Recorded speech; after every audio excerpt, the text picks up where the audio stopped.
Hello, and welcome to the Empowerography Podcast. This is a platform created for women's voices to be heard and a place to share their stories, journeys, and successes with the world for the purpose of helping other women who might be on similar journeys. We are empowering women one episode at a time. I'm your host, Brad Walsh, so kick back, grab one of your favorite beverages, and enjoy the stories.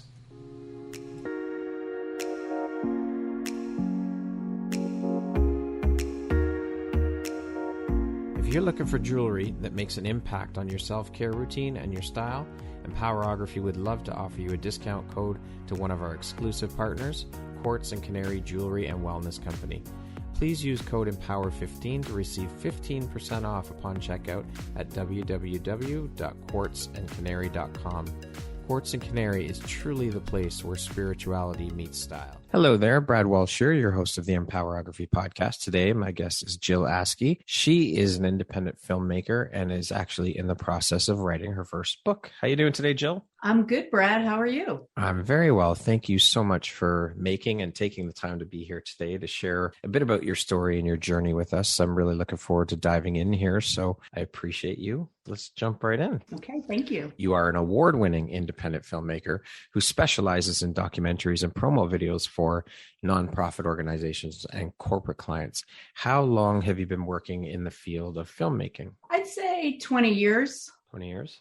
Yes. Okay. Now, what inspired you to get into filmmaking in the first place? Can you speak a little bit about your journey into filmmaking? You know, when I was a kid, like most of us, I really loved TV and film. I liked the way it made me feel. I liked the escapism of it. And I just thought, wow, if I could do something like that to make people feel the way I felt when I was watching them, that would be pretty cool. So that's kind of what started it. Now, why did you decide to go the route of being an independent filmmaker as opposed to, say, working for a big film studio? And did you ever give that route any thought or weight getting into your career or throughout your career? I definitely give it weight throughout my career. It's it's being a woman and being a director. There's more opportunity in the small indie world. If you look at women who are directing studio movies, there's not that many of them. Yeah, true. But another area that I think is a good place is television, especially with all the opportunities and all the content needed for streaming. So when I was first starting out, I wasn't that interested in television. And then over the years, as television has become just so rich with content and storytelling, I was like, yeah, I think I'd be into directing television as well. Yeah, so there's been a huge shift for sure in the television market. Yes, there really has. And it's really exciting. I mean, also considering we were all stuck at home for so long during quarantine, it's great that all of these really rich TV shows premiered, you know, even if they're a couple of episodes, there's still, it's really good storytelling. So that's exciting. It's interesting to see the amount of Hollywood who you would normally see as movie stars jumping into the television world and taking on roles in TV shows now compared to what it used to be. Oh, yeah, totally. I think TV used to maybe get a bad rap. It was like either you were motion pictures or television, and now they're blending. Yeah. And I think that's cool because I think that's what the audience wants. Yeah, for sure. Now, being a filmmaker obviously is a huge responsibility. There's a lot to do and deal with on set. How do you, as a filmmaker, producer, stay organized and prioritize your tasks while you're on set? Well, pre-production is key. You really need to go into a filming day having a plan, having a roadmap. And a lot of my productions are very small, so I'm able to keep track of that myself. But on slightly larger productions, I have AD, who's the assistant director, who keeps me in check because I like to, move around and talk to everybody and get into lots of conversations. And when you have a shooting day that you have to make, you definitely need that person who's there telling you, okay, it's time to wrap this up and move on to the next thing. roll it. Come on, Jill, come back to reality here. Let's go. We're We're here to do work. Exactly. Even when you're super excited about a take or something that just happened or camera move, you got to move on and get the rest of the stuff finished. I love it. Obviously, as well, filmmaking is a very laborious job. So what keeps you motivated? I love the people. I love the actors. I love the crew, the interview subjects. I love walking onto the set and talking to somebody, even like we're talking now, and finding out something that I didn't know before about them, about what they do, their process. I really like people. And half of my job is being with people all the time. And then the other half is very solitary when I'm editing or I'm writing. So they kind of balance each other out. You get the best of both worlds. Yeah. And I also, in the solitary moments, I like the discovery process. I like finding those moments in the footage, even if it's just a look or a breath or just something that brings it out more, that makes it a little more unique. Yeah. So that keeps me motivated when I'm by myself. Right. The discovery process. But when I'm on set, it's the people. Yeah.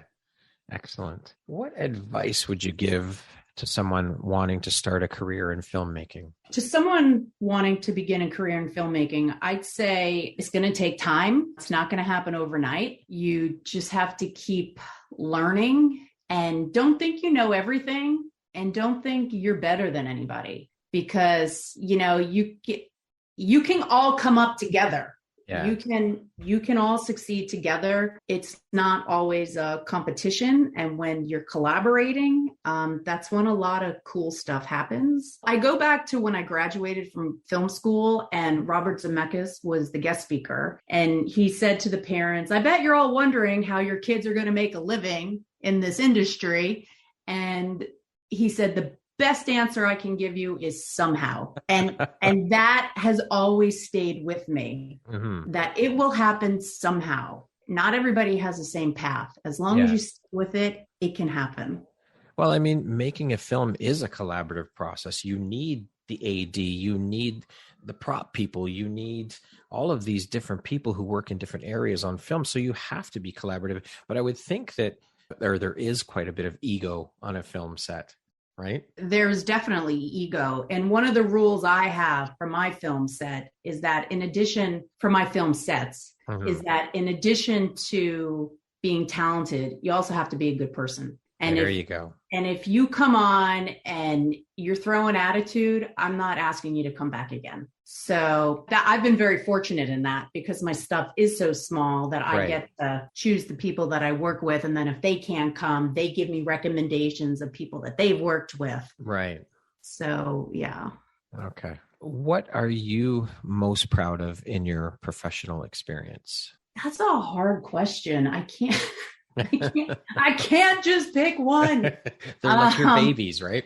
They're like your kids. Yeah, they're all babies. I mean, I'm proud that I'm doing it. I'm proud that, as I'm doing it, I don't really notice it, but I just do. And the fact that I've kept it going for 20 years and it's still thriving and people are still calling me to do projects and I'm raising 2 daughters as I'm doing it. So that's what I'm proud of. And I'm proud of just being able to adapt to all these different situations I find myself in when I'm traveling for work and meeting all these new people. That's a hell of a lot to be proud of, most definitely, for sure. What has been one of your favorite projects to work on up to this point in your career, would you say? I think I would say the implicit bias piece that we filmed in January 2019, I believe, just because we developed the script, my co-writer and myself, with a psychologist. And so it was based in reality. Okay. And my co-writer, DJ Johnson, is an African-American male who also brought a reality to the script. And it just opening people's eyes up to the way the world treats different kinds of people. Yeah. So I'm really proud of that because I feel like when people watch it, they're either see themselves in it or they're learning something that they didn't know before. What would you say is one of your favorite parts of the filmmaking process? What do you enjoy? Is there one thing that you really enjoy more so over the other? Like, is it filming? Is it editing? Is it anything in particular? The writing? Well, the writing definitely is the phase with the most possibility. Yes, of course. The dream phase, and then the filming, you have to actually make it happen. I would say the filming, being on set energizes me. We filmed last week and I hadn't been on set in a little bit. And I woke up and I was ready to go when we had a 10-hour day and I still wasn't tired, just because being with the people and getting the energy and from them, that's probably my favorite part. Okay. What has been one of the most difficult projects you've worked on so far in your career, would you say? So every project has its challenges. Mm-hmm.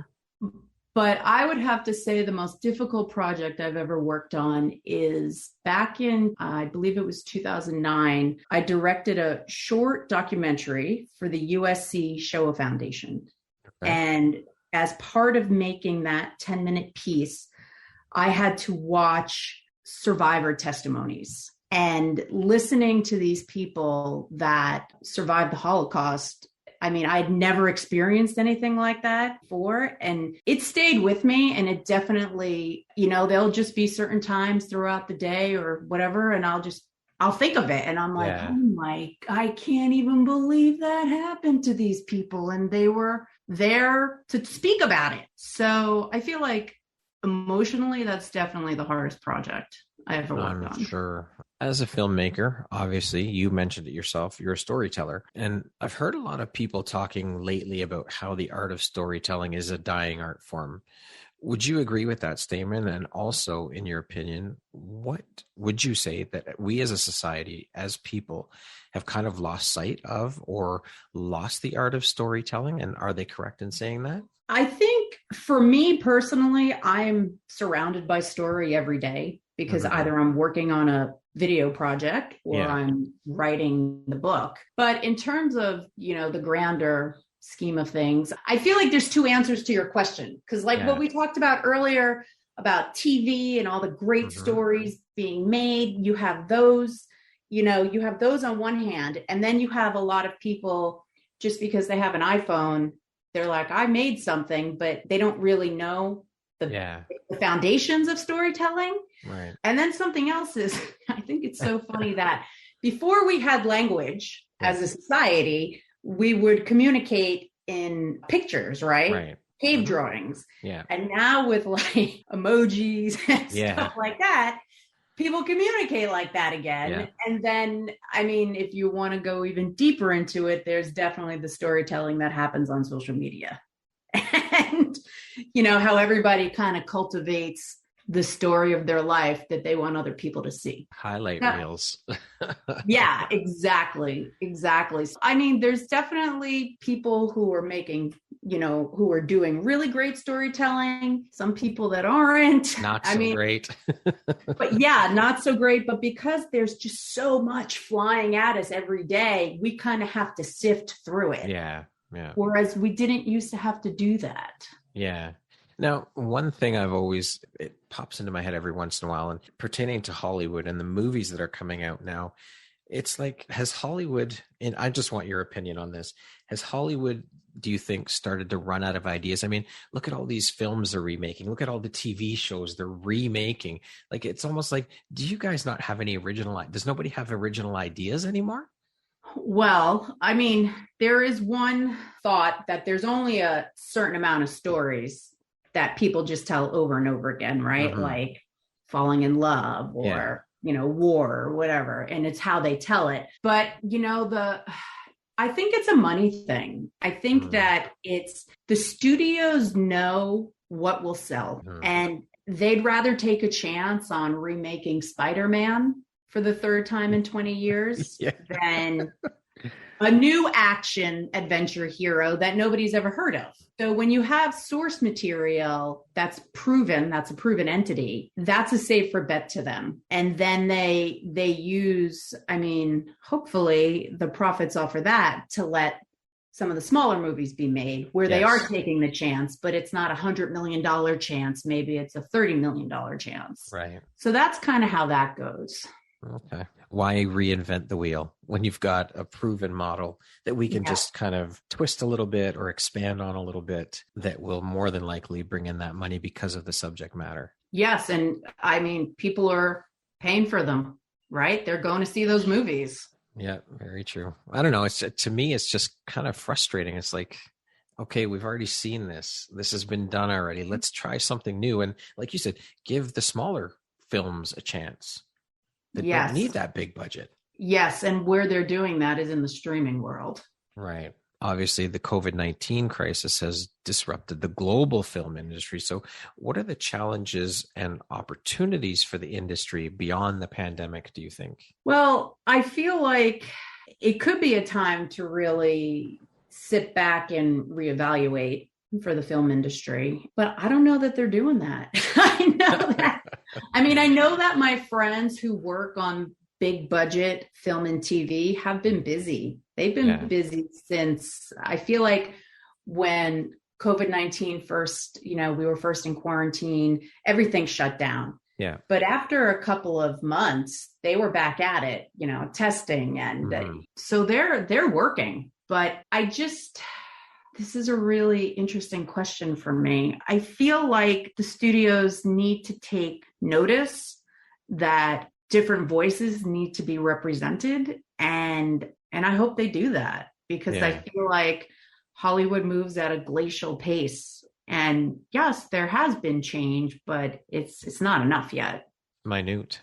Yeah, it's minute in the grand scheme of things. Mm-hmm. Yeah. As a filmmaker, for you, what is it that sets you apart from others in your industry, would you say? I think that I have a genuine interest in anybody who I'm filming, as well as the people who work on my set. Whether I'm making a documentary or a corporate video, I don't give any one of those projects less respect because it is seemingly not as glamorous. Right. Because I feel like in order to elevate any project, especially being the director on the set, you need to make people feel heard, make them feel like what they're saying matters, and really connect with them.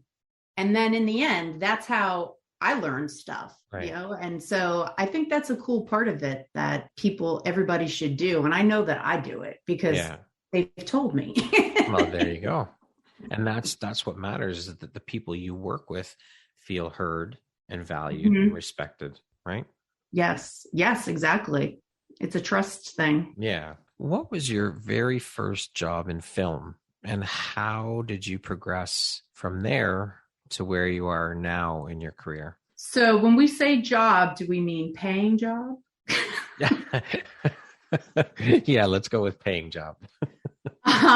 It's kind of a interesting story. So when I was in film school, the school was doing a big event, a big celebrity event, and they were behind schedule.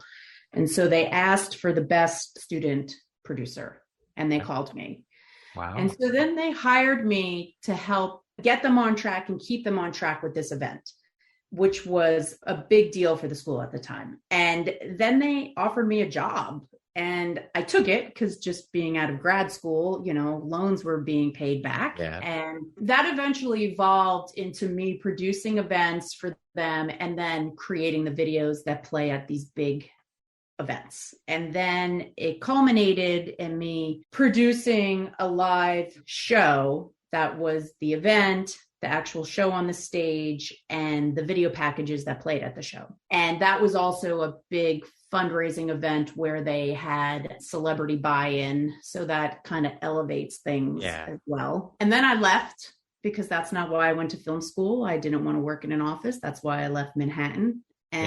And then people just started hiring me to do those similar types of videos. And I created a client base over the years, and that expanded a little bit and expanded a little bit more. And here we are, in 2022, and I'm still trucking. Still moving forward. I love it. Still moving forward. Yeah. If you had, Jill, an unlimited budget at your disposal, what would be your dream production project? Brad, this is a hard question. This is a hard question. Well, I don't want to make it easy for you. Goodness. Okay. What would one of your dream projects be then? We'll say.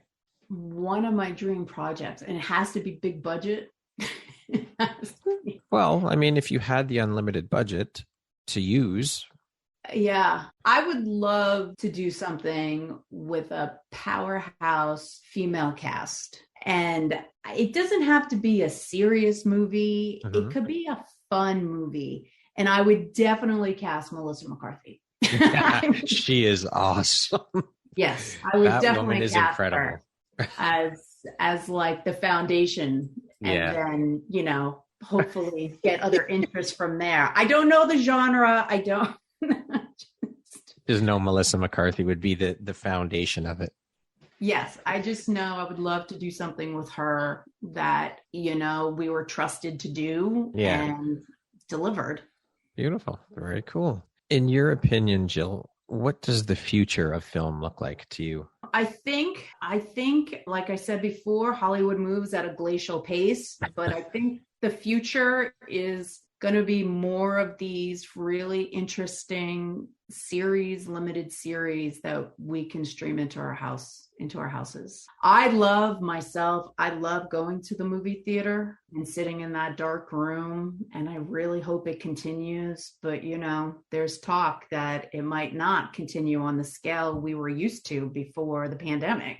Yeah. But I still think good content is going to be made. And hopefully, you know, every day you look on deadline.com or you read in Variety or Hollywood Reporter how so-and-so has just been made this executive and so-and-so. And they're people that we're not used to seeing in these roles. Yeah. So hopefully that will evolve into more diverse content.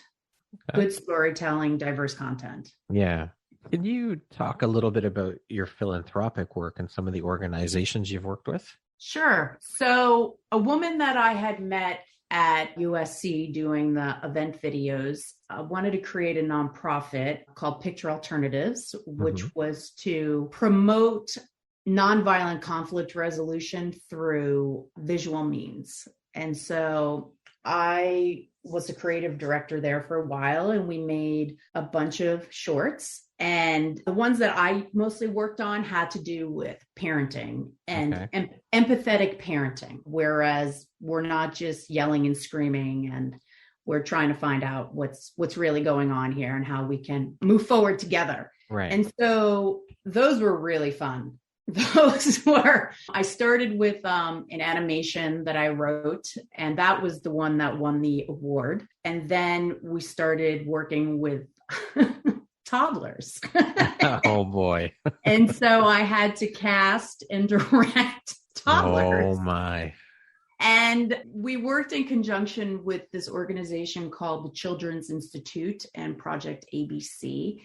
And it was a healthy parenting series. And I really enjoyed that because, you know, coming from where I grew up, there wasn't a lot of empathetic parenting going on. And I kind of figured there has to be another way.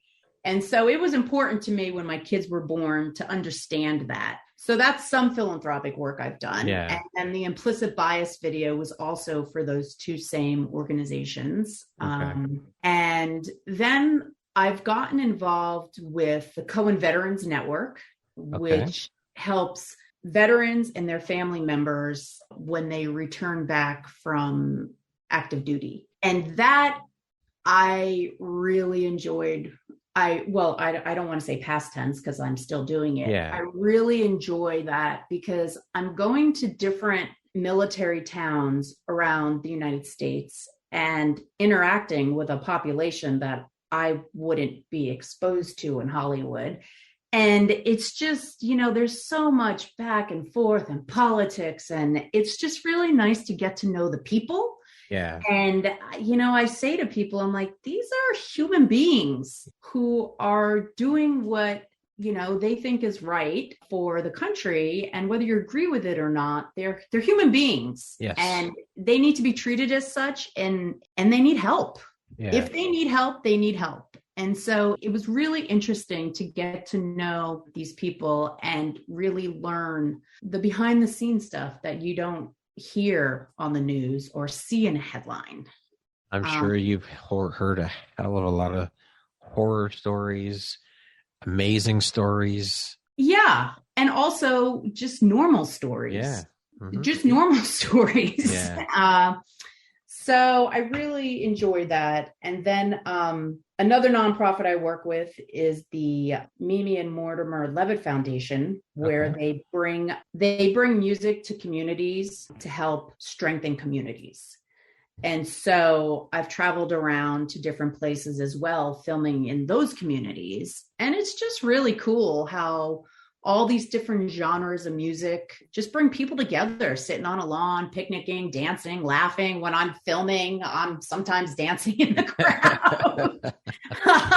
I love it. So, I mean, it all goes back to the people thing, Yeah, right? What I said before about how what keeps me going are all the different people I meet. Yeah, for sure. Now, you created some content as well for the Toronto International Film Festival, celebrating the festival's history of supporting female filmmakers. What was that experience like for you? First of all, of course, being a female filmmaker yourself, and also creating content for such a prestigious and well-known film festival. I felt proud. It wasn't a big project, but I was really happy that I was asked to do it. And it spoke to me in a different way because I am a female filmmaker, and this was celebrating this history of female filmmakers, and they're in a much higher league than me, but it still made me feel proud to be part of it. Yeah. It was mostly an editing job. Okay. But when they sent me the photos of the event and, the big screens and the people there, I was like, wow, that's pretty cool. And it was an editing job, but there was a live performer singing a song. So there was like some technical stuff with click tracks and just things like that I don't normally have to do. So it was cool to experience that. Excellent. Now, we touched very, very briefly on this, but I'm curious what your thoughts are on the filmmaking industry as a whole and women's part in the industry. I mean, how prevalent now, and I'm sure it's incredibly, but I just wanted to add, is that old boys club of the 30s and 40s? Is it still really in your face as it was, say, back in the 70s? Or has it kind of progressed where it's waning off a little bit? I think it's progressed a little bit. I think it has progressed a little bit. And I think a lot of opportunity is coming in TV. Mm-hmm. I mean, I know my friends that are female filmmakers have gotten their opportunity directing TV, editing TV, filming TV, and then, just really independent stuff. I mean, a lot of it all goes back to where the money's coming from, right? And who controls the money and who they trust to create the project. So I think that, the more women there are at the top that aren't just trying to fill quotas and really want to make a difference, it will happen. And it is happening. It's just very slow. It's just very It's like the slow. entrepreneurial world too, right? I mean, women, I think, from what I've seen in my journey over the last little while with the podcast and everything, I think that they're starting to get tired of the corporate bullshit, the old boys club, and they're making the jump into entrepreneurship because they're tired of dealing with that shit over there. Yeah. Whereas they can jump into entrepreneurship and be the CEO that they want to strive to be, that they're not being given the opportunity to be.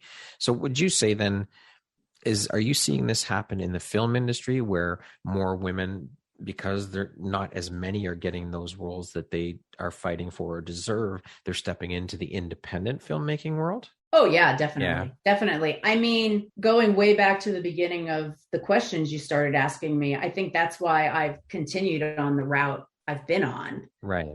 Because I didn't want to deal with that bullshit. Absolutely.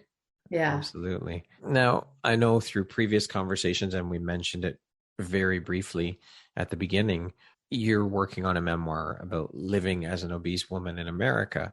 Can you share a bit about this journey you're embarking on now and what inspired the decision to write this memoir for you?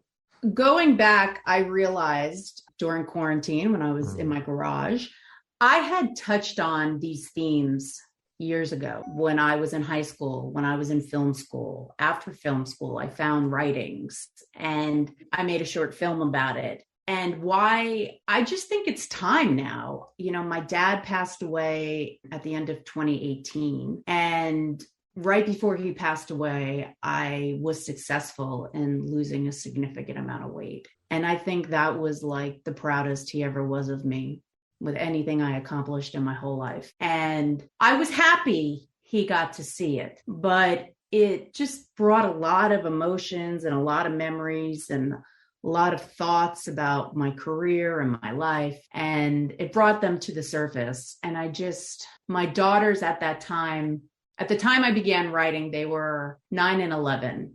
And I don't ever say the word diet. As a kid, I felt like we were inundated with weight loss and fast weight loss and long weight loss and this and that and Weight Watchers, Jenny Craig, Slim Fast, yada, yada, yada. Yeah. I don't talk about them with my kids because I don't want them to think that their worth is based on how much they weigh. And something I was told as a child was that you're so pretty, it's too bad you're not skinny. Oh my gosh. And that is it kind of, once you hear that enough, it kind of becomes your internal mantra. Yeah. And I don't want that for them. Yeah. And I don't want it for me anymore. So that's why I figured I'd take all this storytelling experience I've accumulated and write my story. And not that I think I'm some amazingly interesting person, but I also think a lot of stories people connect with are just regular people. But you are interesting. Everyone has a story. Everybody does. Yes. Absolutely every person on earth has a story to tell. And I think you should embrace that and be proud of that. Yes, you know what? I am interesting. I do have a story to share with the world. And as long as those stories resonate or touch one person, that's all that matters, is that if you affect and impact one person in the world. I mean, of course, the goal is to impact and affect as many people as you possibly can. But if you can walk away from something like this saying, I impacted one person with my story, that's your job done. That's all that matters. Yeah, I must say that when I do mention it to people, everybody I mention it to has their own version of the story. Yeah. Whether they were the person who was being made fun of or they were the one making fun of the person. Yeah.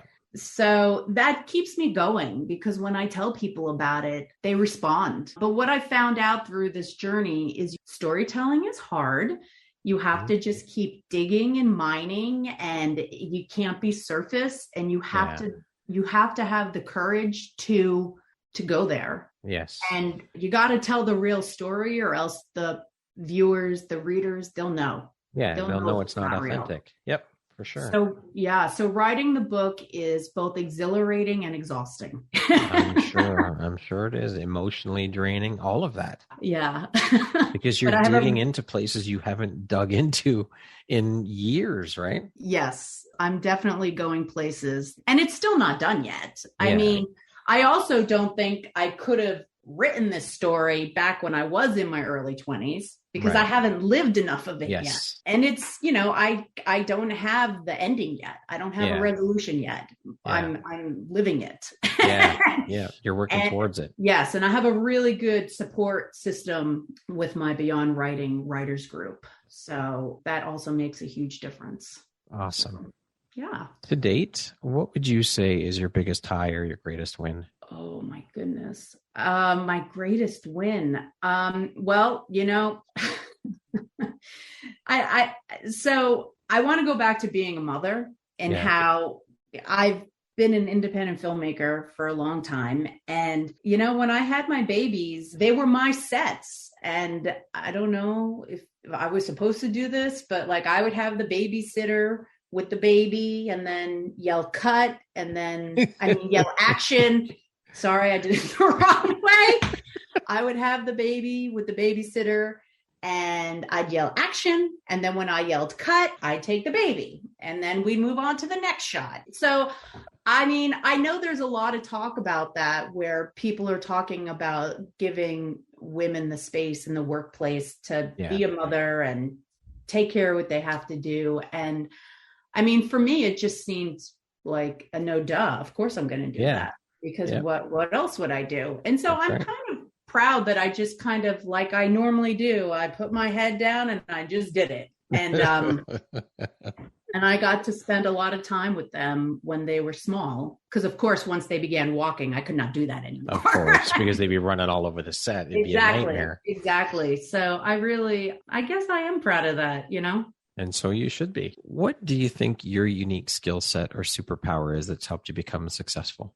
I feel like you're going to be like, again, Jill, with this answer. It's people. It's talking to people, connecting with people, being genuinely interested in them and listening to them. I feel like that's what people on my set connect with. Yeah. They want to come and hang out with me as we work. And I think it's ironic because in school, I got good grades, but always got in trouble for talking too much. And now I've made a career out of talking. There you go.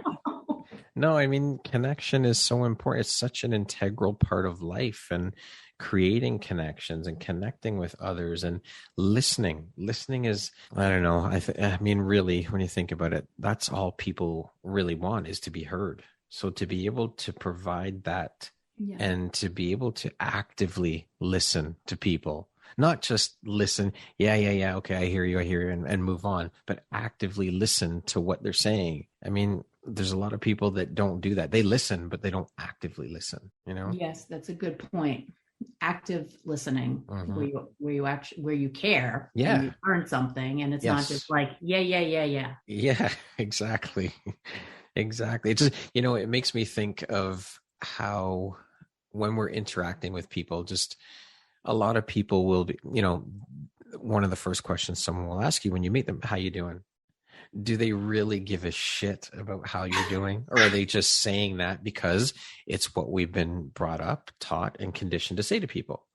Or do you really give a shit what I'm saying? Could I really, you ask me how I'm doing today and I say, Jill, I have had a really rough day. This has gone on and this. Do people really give a shit? Do they really want to hear that? Or are they just asking it just because it's what they think they're supposed to ask? You know what I mean? Oh, I know what you mean, for sure. Yeah. I know what you mean. I think about that often, actually, because that ties into the listening. Do you really want to hear it? Like when we started today, we talked about that. Yeah, exactly. Jill, how do you define success? What does that word mean to you? I think for me, success is being happy, and not in like a dream world, but also being happy and being able to pay your bills. Yeah. I don't think it should have to be one or the other. I think for me, success is I'm happy. I have a roof over my head. I have food on my table. Yeah. And is there more stuff I'd like to do? Sure. But I got it pretty good. Yeah. So I think that's what success is. What would you say is one of the most important things you've learned in your life? And what was your life like before you learned that thing? What was your life like after you learned that? Not everything has to be an argument. You could disagree. And if you disagree and it's getting mentally exhausting, it's okay to move on. You don't have to keep sparring. Because I feel like when that happens, it's like, you get the jolt of energy, like when you make your point, and then are you really listening to them making their point, or are you just waiting for your turn? So there's a lot of arguing. I don't think it's necessary. We're going to jump into a little rapid fire section here. So the next grouping of questions just be 2, 3, 4-word answer type thing. Okay. Can I say something else? Sure. Yeah. That was the question about what have you learned, right? Yeah. Mm-hmm. Well, my other answer to that question is what I am learning is that it doesn't matter what the scale says. Ah, there you go. That's very important. That your worth does not equate to how much you weigh or what you look like. It is all about the person you are and how you treat other people. Very well said and very good point to make. Absolutely. For sure. All right. Rapid fire section. Just 2, 3, 4-word answer type thing. Okay. You ready to go? Yes. What was your dream job as a child? I wanted to be a famous filmmaker. Look at that. Jill, if you had a theme song that played every time you walked into a room, what song would that be? Oh God, I don't know. There's a lot of pressure. I'd say an upbeat rock anthem. Okay. Does that count? Sure. We'll go with that. That's fine. How would you describe yourself in one word? Vivacious. What was your very first job? I was a paper girl. I had my own paper route. Mine too. I wasn't a paper girl. I was a paper boy. But yeah. If you could teach the world one thing, what would that be? I think it would be to get rid of, I hope I'm going to say this word the correct way, toxicity. Mm-hmm. Yeah. Whether that be in relation to race or gender, ethnicity, politics, religion. Yeah. Let's just all stop being toxic. Sounds like a great world if we could do that. What is one thing you want but cannot buy with money? True intimacy.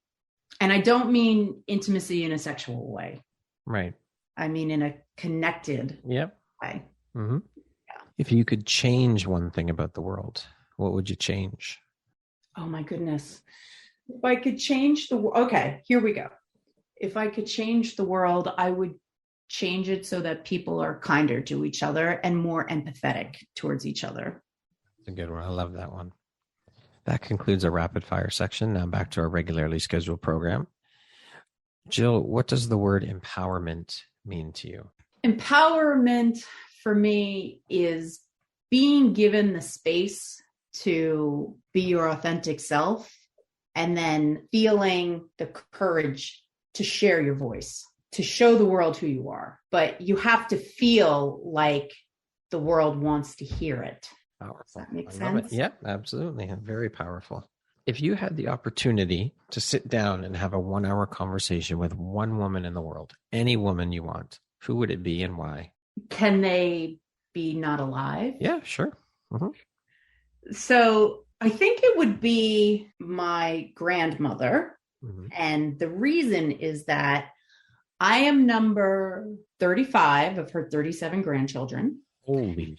Yeah. And by the time I came along, I felt like she was boring and old ladylike and had already had 34 grandchildren and didn't want to deal with my bullshit. And I kind of see her in black and white.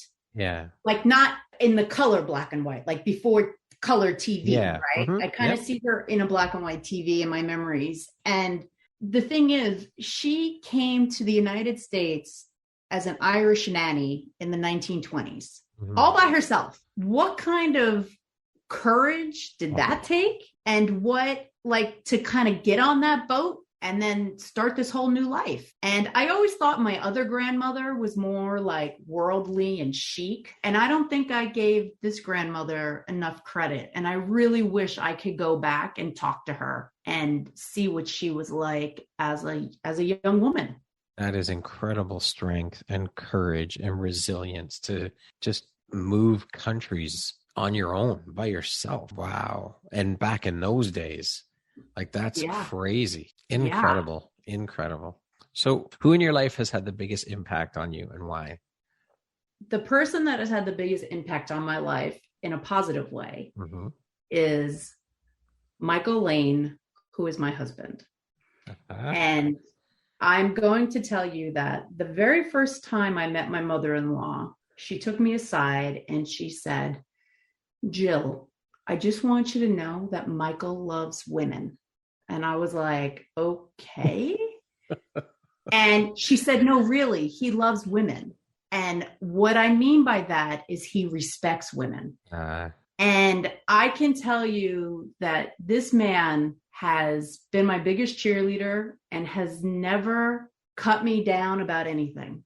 And it's taught me that you can have that support in your partner and, have a good give and take relationship. And it's just, I don't know that I had ever met a man who treated me like that before in such a kind, loving, respectful way. Amazing. You couldn't have better impact than that. That's it right there. Yes. And it is trickling down to our daughters. And that's so important that they see that their father is that role model and teaching them that this is how you treat women. This is how you deserve to be treated. Exactly. And don't accept anything less. Exactly.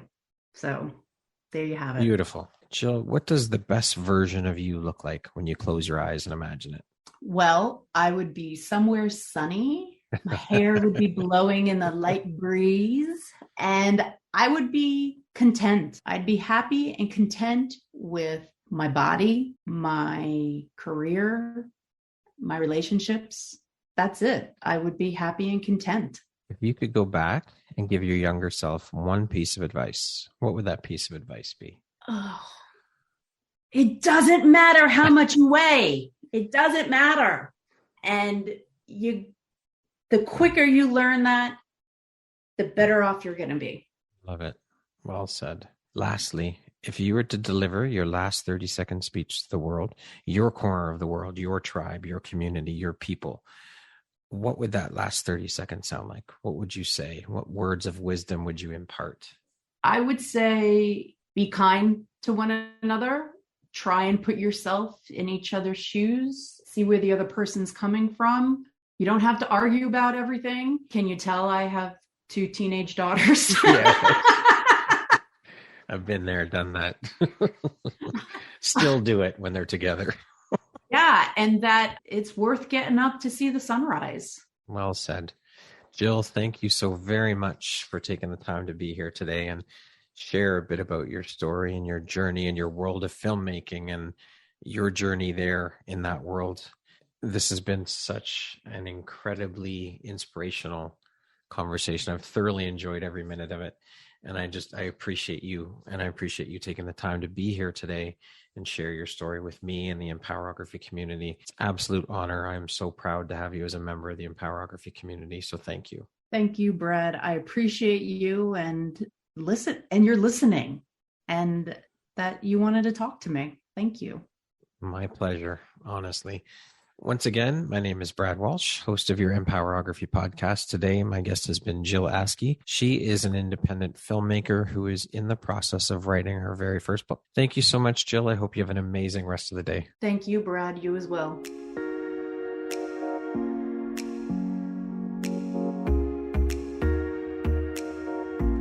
Thank you very much for listening to this podcast. If you haven't yet, please be sure to subscribe, rate, review, and share with all your friends. You can find me at visuphoria.ca and follow me on Instagram at Empowerography Podcast and on Facebook at Empowerography. Please join me next time for another inspirational story from yet another amazing woman.